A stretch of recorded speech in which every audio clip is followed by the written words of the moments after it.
Hello everyone, welcome to Macnotech YouTube channel. Dynamics of machine के 13 part में आपका स्वागत है। आज का हमारा टॉपिक है balancing of reciprocating masses in a multi cylinder inline engine. तो जैसे आप यहाँ पे देख सकते हो फिगर में, मल्टी सिलेंडर इंजन यानी कि यहाँ पे 4 इंजन दिए हुए हैं, 4 सिलेंडर यहाँ पे दिए हुए हैं। और इनलाइन का मतलब कि यहाँ पे जो क्रैंक शाफ्ट दी हुई है उससे एक साइड यानी कि ऊपर की साइड चारों सिलेंडर यहाँ पे हैं, उसका मतलब है इनलाइन इंजन। सो आज का हमारा topic balancing of reciprocating masses in a multi cylinder inline engine. अब आप यहाँ पे देख सकते हो फिगर, ये जो है क्रैंक है, ठीक है, 1, 2, 3 एंड 4। यहाँ पे ये रेफरेंस प्लेन लिया है और रेफरेंस प्लेन से यहाँ पे जो कनेक्टिंग रोड है उसका डिस्टेंस लिया है L2, L3, L4 and L1। Okay, सो यहाँ पे रेफरेंस प्लेन से यहाँ पे जो डिस्टेंस है वो लिए हुए हैं। उसके बाद यहाँ पे क्रैंक 1 का एंगल अगर थीटा कंसीडर करते हैं तो क्रैंक 2 और क्रैंक 3 का एंगल अगर ये थीटा है तो यहाँ पे 2 और 3 का एंगल जो है वो थीटा प्लस 180 हमें कंसीडर करना है। और अगेन क्रैंक 4 का एंगल जो है वो थीटा रहेगा, ठीक है। तो इस तरह से यहाँ पे क्रैंक एंगल जो है कंसीडर किए हैं। उसके बाद the unbalanced force due to reciprocating mass in each cylinder, मतलब कि यहाँ पे जो अनबैलेंस फोर्स होगा वो primary force and secondary force, ये ऑलरेडी हमने देख लिया है कि प्राइमरी अनबैलेंस फोर्स जो है वो m omega square r cos theta and secondary unbalance force जो है वो m omega square r cos 2 theta upon n। और n जो है वो है ऑब्लिक्विटी रेशियो, l यानी कि length of connecting road and crank radius. Now the unbalance couple, अब यहाँ पे आप देख सकते हो कि पहले क्या था, पहले हमने सिंगल प्लेन में लिया था, जो हमारा सिंगल सिलेंडर था, ठीक है, तो वो हमने ये एक ही प्लेन में पूरा आ जाता है, ठीक है।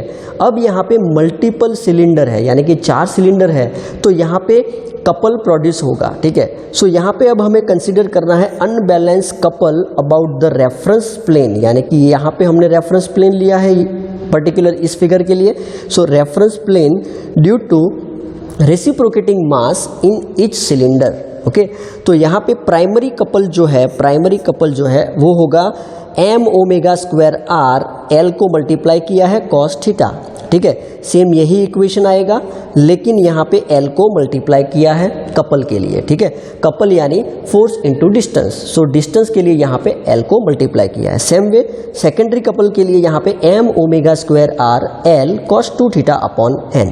तो बेसिकली कहने का मतलब ये है कि यहाँ पे सिर्फ फोर्स नहीं लेकिन कपल भी लगेगा यहाँ पे। So primary force, secondary force, primary couple and secondary couple, okay.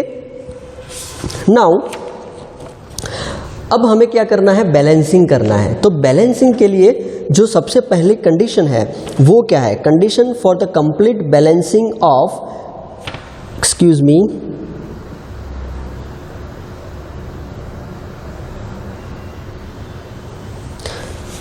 तो अब हमें क्या करना है, बैलेंसिंग करना है। तो बैलेंसिंग के लिए जो कंडीशन है वो क्या है, condition for complete balancing of multi cylinder inline engine. तो यहाँ पे 4 कंडीशन दी हुई है। पहले तो primary force must be balance यानी कि sigma FP is equal to 0। Primary couple must be balance यानी कि sigma CP is equal to 0।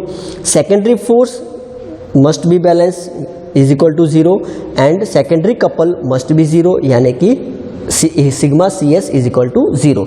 तो ये बेसिकली प्राइमरी फोर्स, ठीक है, then primary couple, then secondary force and secondary couple, ठीक है। तो ये 4 चीज़ जो है वो बैलेंस होनी चाहिए, तभी हमारी जो पूरी सिस्टम है, ठीक है, मल्टी सिलेंडर इनलाइन इंजन, वो बैलेंस होगा। अब यहाँ पे थोड़ा चेंज ये है कि यहाँ पे ये दोनों इक्वेशन है उसको थोड़ा हमने क्या किया है, मॉडिफाइड किया है, ठीक है। यहाँ पे जो ओमेगा स्क्वायर है उसकी जगह हमने यहाँ पे 2 रख दिया है यानी कि 2 ओमेगा होल स्क्वायर, ओके। और उसके बाद r अपॉन जो n था वहाँ पे हमने 4 ऐड कर दिया है, ठीक है। तो कुछ नहीं किया, ऊपर और नीचे हमने 4 को मल्टीप्लाई किया है, cos 2 theta is equal to 0। Same way यहाँ पे m 2 omega square r upon 4 n l cos 2 theta, ठीक है। तो ये दोनों जो है हमने यहाँ पे चेंज किया है, ठीक है। तो ये दोनों जो है, ठीक है, secondary force and secondary couple, ये दोनों हमने चेंज किया है, ठीक है। This condition are equivalent to the condition of primary balancing. This is the equivalent to the primary balancing. कैसे? अगर हम इमेजिनरी क्रैंक कंसीडर करें तो उसकी जो लेंथ है वो r/4n हो जाएगी, रोटेटिंग स्पीड जो है वो 2 omega and inclined at an angle 2 theta, ठीक है। तो ये एक इमेजिनरी क्रैंक है, वो आप एग्जांपल देखोगे तो इसका कंप्लीटली आपको समझ में आ जाएगा कि ये हमने क्यों किया है। तो यहाँ पे जो 2 थीटा है वो भी हम देखेंगे कि ये 2 थीटा का यूज़ कहाँ पे हो रहा है, ठीक है।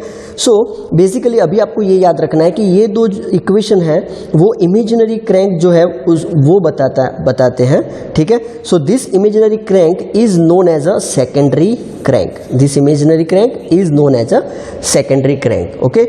So this is all about the balancing of multi cylinder inline engine, ठीक है। तो बहुत ही सिंपल ये 4 इक्वेशन है, आपको याद रखने हैं, ठीक है। इसका एग्जाम्पल अगर आप देखोगे तो आपको पूरा इजीली समझ में आ जाएगा। तो इसके बाद का जो मेरा वीडियो है वो इसके एग्जाम्पल के रिलेटेड होगा, तो उसको पूरा देखिएगा ताकि आपको इजीली समझ में आ जाए, ठीक है। तो फ्रेंड्स, अगर आपको ये वीडियो अच्छा लगा तो लाइक कीजिए, शेयर कीजिए एंड सब्सक्राइब करना मत भूलिए। Thank you. जय हिंद, जय भारत।